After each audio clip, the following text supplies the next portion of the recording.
요한 1서 5장 3절 말씀. 하나님을 사랑하는 것은 이것이니 우리가 그의 계명을 지키는 것이라. 그의 계명들은 무거운 것이 아니로다.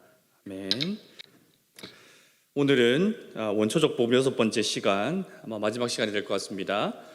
복음의 울타리로서의 율법이라는 제목으로 하나님 말씀을 나누도록 하겠습니다.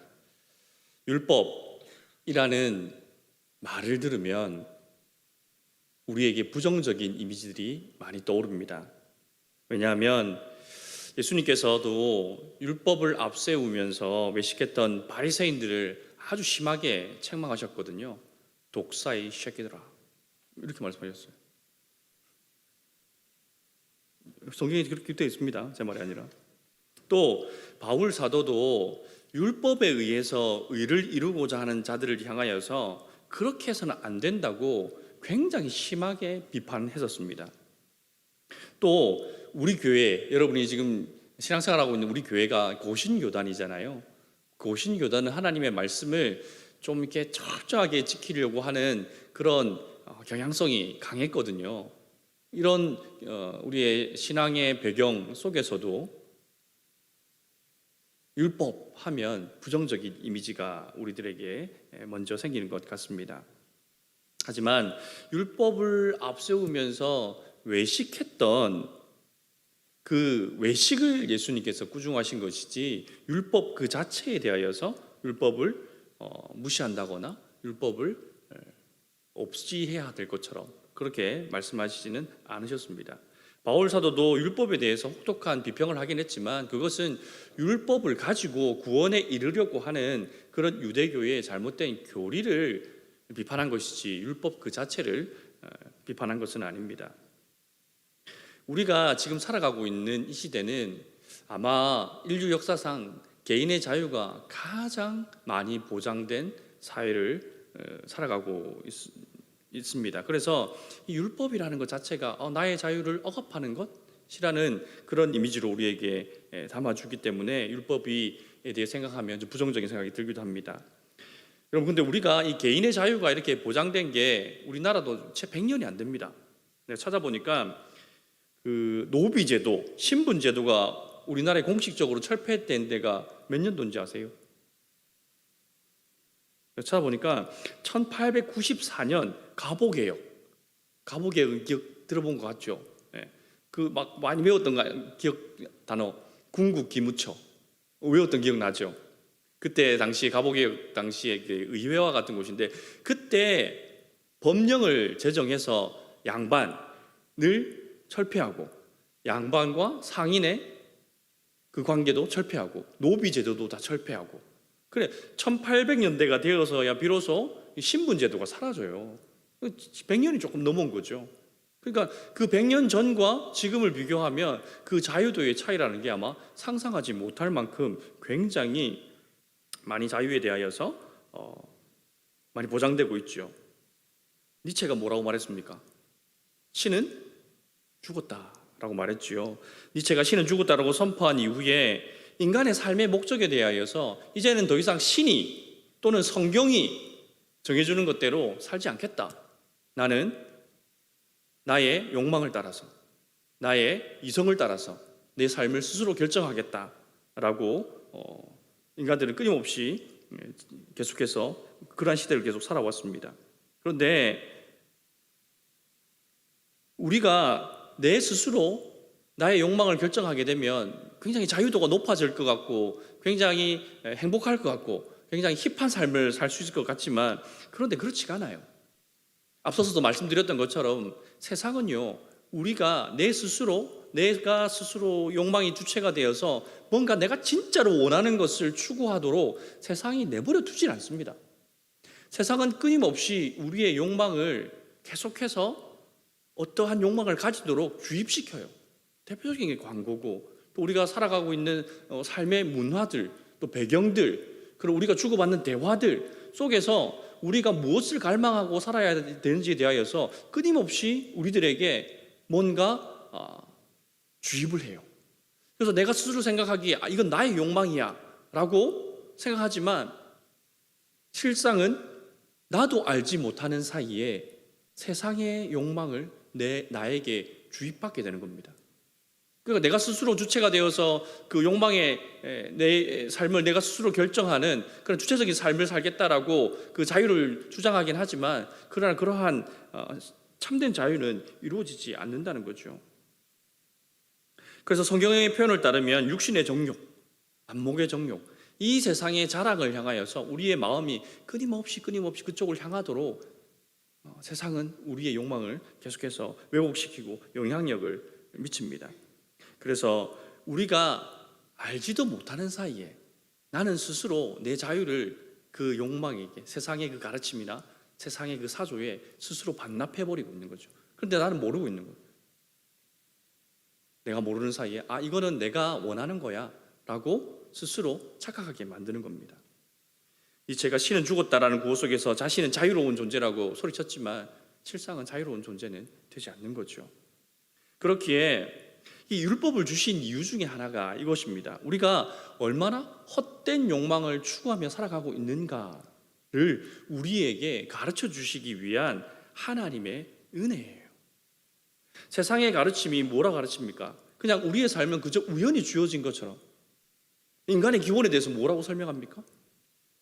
우연에 우연이 겹치고 그 우연에 우연이 겹쳐서 우연히 진화되어서 지금의 인간의 모습, 이 세상의 모습이 갖추어졌다라고 사람들은 대부분 그렇게 생각합니다. 이 우주의 탄생도 뭔가 최초에 뭐가 있었는지 모르겠고 그 원인은 모르겠지만 큰 폭발, 대폭발, 빅뱅이 있었고 그 이후로부터 그냥 우연히 이 세상이 만들어지고 이 지구라는 행성도 그렇게 우연히 만들어져서 우리가 이 행성에서 살고 있다라고 주장하죠. 우연히 일어난 일들이기 때문에 나에게 주어진 삶은 그냥 내가 스스로 결정하면 되고 우리가 원하는 사람들이 서로 합의한 좋은 세상은 이런 세상일 거야 라는 합의가 이루어지면 그런 세상을 스스로 만들 수 있다라고 건설할 수 있다라고 생각하며 살아가죠. 근데 아니죠. 우리가 지금 발을 딛고 살아가는 이 지구라는 행성은 우연히 생기지 않았어요. 하나님의 창조 작품입니다. 우리가 우리의 발을 딛고 살아가는 이 세계는 우연히 생기지도 않았고 또 한 가지 중요한 것은 우리가 만들지도 않았어요. 내가 만들지 않았다고요. 그래서 이 세계를 향하여서 나의 어떤 주권을 주장할 수 없는 사람들입니다. 우리도 하나님께서 피조하신 피조물이기 때문이죠.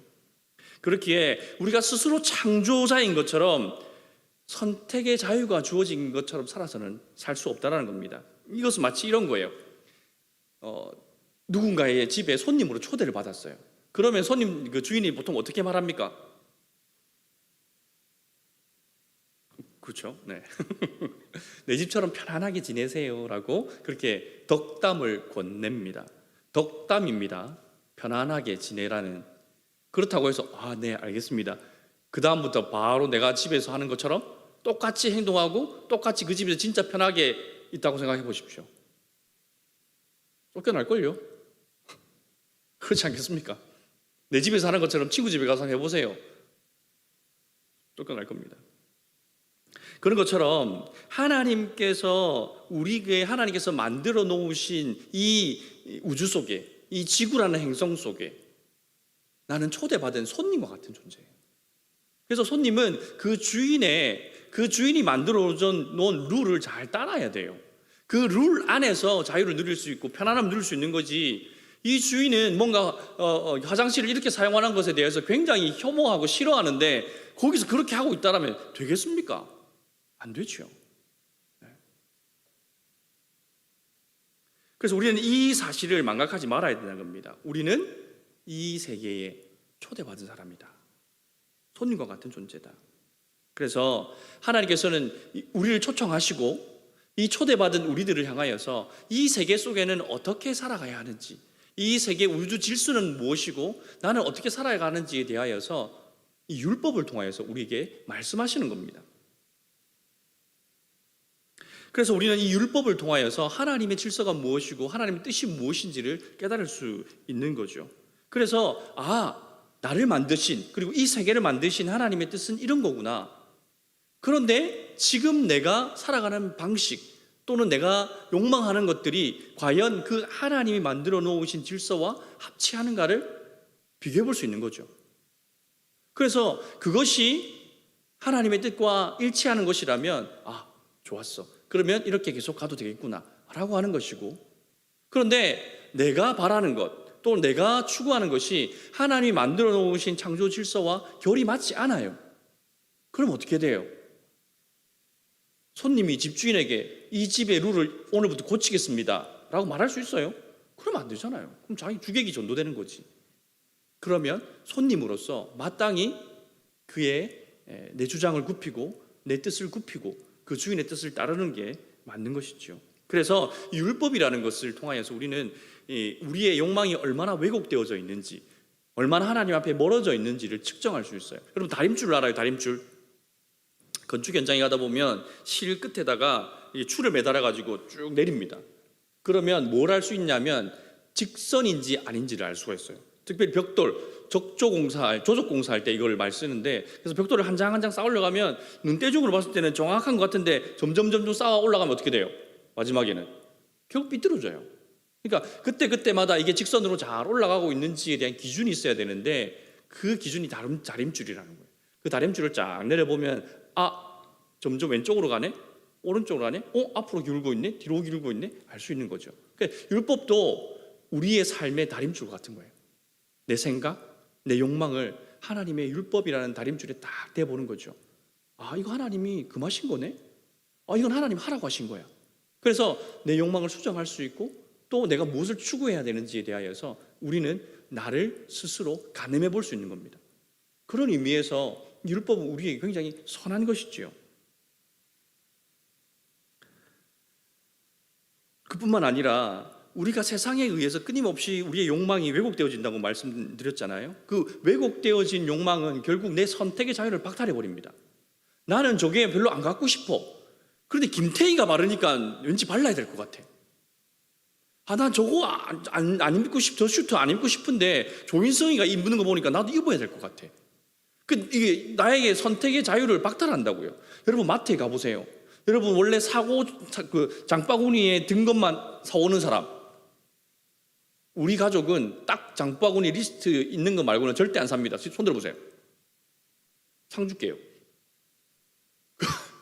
불가능합니다. 왜 그런지 아세요? 여러분들이 그 마트 골목 그 코너를 다닐 때 여러분이 다른 것을 구매하지 않으면 안 되도록 얼마나 많이 연구하는데요. 그게 미학의 영역까지 들어갑니다. 어떻게 하면 이 사람들에게 최고의 만족감과 최고의 쇼핑의 쾌락을 줄 수 있을까? 그럼 연구하잖아요. 그럼 우리가 잘 아는 사실 뭡니까? 백화점 가면 창문 있습니까? 없습니까? 창 없어요. 해가 지는지 날이 새는지 모르게 계속 쇼핑에 몰두하라는 거죠. 시계 있습니까? 없습니까? 시계도 없습니다. 시간 가는 줄 모르고 쇼핑하라는 거예요. 오직 쇼핑에만 몰두하십시오. 우리는 끊임없이 우리의 선택의 자유를 박탈당하면서 살고 있어요, 사실은. 그런데 이 율법은 그 박탈된 자유로부터 우리에게 참된 자유를 안겨줍니다.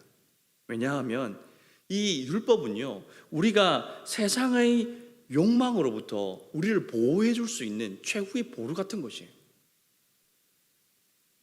우리가 그 율법 안에만 있다면 세상이 나를 향하여서 나의 선택권을 박탈시키려고 할 때에 우리는 그 율법의 보호 아래 그 최후의 보루를 넘어가지 않으면 내 선택권을 스스로 박탈당하지 않고 참된 자유인으로 살아갈 수 있습니다. 로마서 3장 20절 말씀해 보면 그러므로 율법의 행위로는 그의 앞에 의롭다 하심을 얻을 육체가 없나니 율법으로는 죄를 깨달음이니라 라고 말씀하시거든요. 율법의 중요한 기능 중에 하나가 죄를 깨닫게 하는 것이 바로 율법의 기능입니다. 그래서 우리가 율법을 통하여서 우리 의를 이룰 수는 없지만 율법을 통하여서 우리는 죄가 무엇인지 깨달을 수 있는 거죠. 그래서 그것이 죄라면 우리가 멈춰설 수 있는 겁니다. 그것이 죄를 향한 선택이라면, 그래서 세상은 끊임없이 그 죄를 선택하라고 우리에게 강요하기 때문에 율법이 없으면 나도 모르게 어쩔 수 없었어요. 마음은 온이지만 육신이 연약한 거 주님 아시잖아요. 그러면서 죄를 선택하고 자기를 합리화시킵니다. 그때 필요한 것이 율법이에요. 율법은 그렇게 우리가 세상으로부터 빼앗긴 자유를 우리에게 다시 회복시켜 주기 때문에 율법 안에 있을 때 우리는 참된 자유를 느낍니다. 물론 사람에게도 양심이 있어요. 그리고 그래서 어느 정도 욕망을 스스로 통제할 수 있습니다. 저거 때려 죽이고 싶은데. 그렇다고 진짜가 때려 죽이진 않잖아요, 우리가. 왜냐하면 양심이 있기 때문이고. 또 뭐가 있어요? 대한민국 법이 있기 때문에. 그래서 최소한으로 우리가 탈선하는 것, 죄로 깊이 빠지는 것을 우리의 양심이나 법과 제도를 통하여서 막아주기는 하지만, 그런데 그걸로 충분하지 않아요. 왜냐하면 하나님의 의의 기준이 그것과 비교할 수 없을 만큼 너무 높아요. 법은 양심에 뭐라고 말합니까? 법은 양심의 최소한이다 그래요. 그러니까 양심이 정말 진짜 양심 있는 사람이라면 진짜 최소한 이것은 지켜야 된다라고 그렇게 정해놓은 게 법이거든요. 그 법도 양이 어마어마하잖아요. 그런데 그렇게 어마어마한 법을 가지고도 하나님의 의를 만족시킬 수가 없습니다. 도무지 도달할 수 없죠. 그래서 하나님께서 우리에게 율법을 주신 것은 단지 우리가 무엇을 해야 되고 무엇을 하지 말아야 하는 것, 그것만을 다루는 것이 아니라, 하나님께서 율법을 주신 것은 그 율법 안에 담겨져 있는 하나님의 뜻을, 하나님의 마음을 그 법 속에 담아 넣으신 거예요. 단순히 해라, 하지 말아의 문제가 아니라 왜 해야 되는지, 왜 하지 말아야 되는지, 거기에 하나님의 뜻을 우리가 발견할 수 있어야 되는 것이죠. 그래서 율법은 하나님의 뜻을 담으신 거예요. 하나님의 뜻이 무엇입니까? 우리가 지금 계속해서 듣고 있는 것처럼 복음이잖아요. 하나님께서 결국 율법 속에도 하나님 복음을 담아 놓으신 겁니다. 복음이 지향하는 목적이 어디인지를 율법을 통하여서 우리에게 알려주고 계십니다. 나 외에는 다른 신을 섬기지 말라라고 하나님 율법으로 말씀하셨잖아요. 이것이 무엇을 의미합니까? 다른 신을, 다른 우상을 섬기지 마라, 다른 종교를 가지지 말라라는 것을 우리의 금지 조항이기도 하지만, 또 한편으로 더 들어가 보면 무엇입니까? 오직 하나님만 사랑해야 돼, 나만 사랑해야 돼, 내가 유일한 신이야 라는 것을 우리에게 알려주는 겁니다. 살인하지 말라라고 율법에서 말씀하시잖아요. 이것이 진짜로 사람을 찔러 죽이지 말라라는 뜻도 됩니다. 그러나 그 살인하지 말라는 그 말씀 속에 있는 하나님의 뜻은 무엇이에요?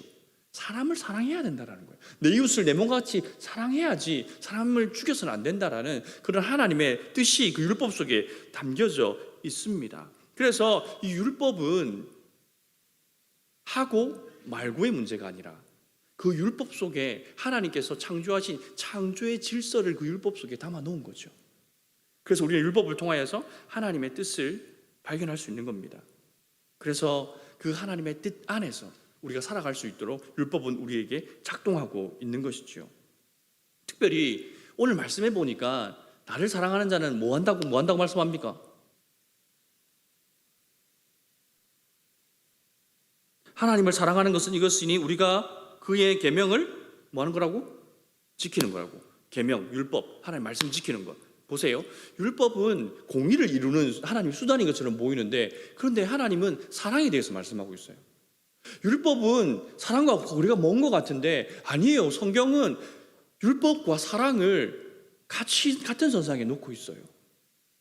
이게 무엇을 의미하냐면, 이 율법은 하나님께서 우리를 사랑하시는 방편인 거예요. 하나님께서 나를 향한 사랑을 그 율법 속에 담아 놓으신 거죠. 내가 너를 너무 사랑하기 때문에 내가 너에게 율법을 주는 거야. 이 법을 주는 거야. 왜? 이 율법 안에 하나님의 사랑, 하나님의 창조의 질서, 이 세상의 모든 비밀들이 담겨져 있어서 그 율법의 울타리 속에만 있으면 우리가 가장 행복하고 가장 안전하게 살아가고 하나님의 사랑을 누릴 수 있도록 하나님께서 율법을 우리에게 주신 거예요. 그런 의미에서 율법은 하나님의 사랑의 표현이죠. 율법을 지키는 것, 하나님의 말씀을 지키는 것이 괴롭고 힘들죠. 그런데 어겨보신 적 있잖아요. 그러니까 행복해요. 즐거워요. 야, 나 오늘 하는 말씀 어겼어. 신난다. 그리고 살아요. 그럼 저한테 오셔야 돼요. 복음 제시 받으셔야 됩니다. 정상적인 반응은 무엇이냐면, 그래, 우리가 잘 인용하는 말씀대로 마음은 오늘 육신이 연약해서 하나님 또 이렇게 했어요. 미워하지 마라 그랬는데 또 미워해가지고 저 인간 죽였어요. 그 마음속에 애통함이 들잖아요. 그런 마음들이 우리 가운데 생겨나서 다시 하나님의 울타리 속으로 들어오면 우리는 다시 양심의 자유를 얻게 됩니다. 하나님의 말씀을 지켰다는 것이 우리의 마음속에 얼마나 큰 기쁨을 주는 거 여러분 경험해봐서 알잖아요. 하나님의 말씀을 어기고 계명을 어겼더니 이렇게 편하고 좋네. 진작에 내가 좀 어기고 살 걸. 뭐 하려고 이렇게 힘들게 지키고 살려고 했는지 몰라. 그래요? 나 그래? 아니잖아. 그때는 잠깐 즐겁고 편하고 행복해진 것 같지만 그러나 돌아서면 불편해져요. 왜? 하나님의 그 울타리 밖을 넘어갔기 때문에. 그 너머에 뭔가 자유로운 게 있을 것 같고 뭔가 새로운 게 있을 것 같고 뭔가 힙한 게 있을 것 같죠. 하지만 넘어가 보면 그곳은 이리와 승냥이들이 우글거리는 광야예요. 죽습니다. 죽는다고요. 율법의 울타리를 넘어서는 순간 우리는 죽을 수밖에 없는 사람들입니다. 그래서 이 율법은 우리를 억압하기 위한, 우리를 괴롭게 하기 위한 하나님의 장치가 아니라 우리를 사랑하고 우리를 보호하기 위한 하나님의 은혜인 거예요. 그러니 세상이 끊임없이 점프해서 넘어와봐. 여기 얼마나 재밌는지 몰라. 얼마나 신나는지 몰라. 얼마나 좋은 게 많은지 몰라. 속지 마시기 바랍니다. 그거 넘어가면 죽습니다. 양떼는 예수님의 그 울타리 속에 있을 때에 가장 안전하고 행복한 거예요. 넘어서는 순간 이리와 늑대, 사나운 짐승들의 도시락, 그 이상도 그 이하도 아닙니다. 그러니 여러분, 하나님께서 이 율법 속에서도 복음을 담아놓은 것을 알고 이 율법 속에서 하나님의 사랑을 발견했으면 좋겠어요. 그리고 그 사랑을 누리며 그 사랑 안에서 살아가시는 우리 모든 요셉부 청년들 되시기를 주님의 이름으로 축복합니다.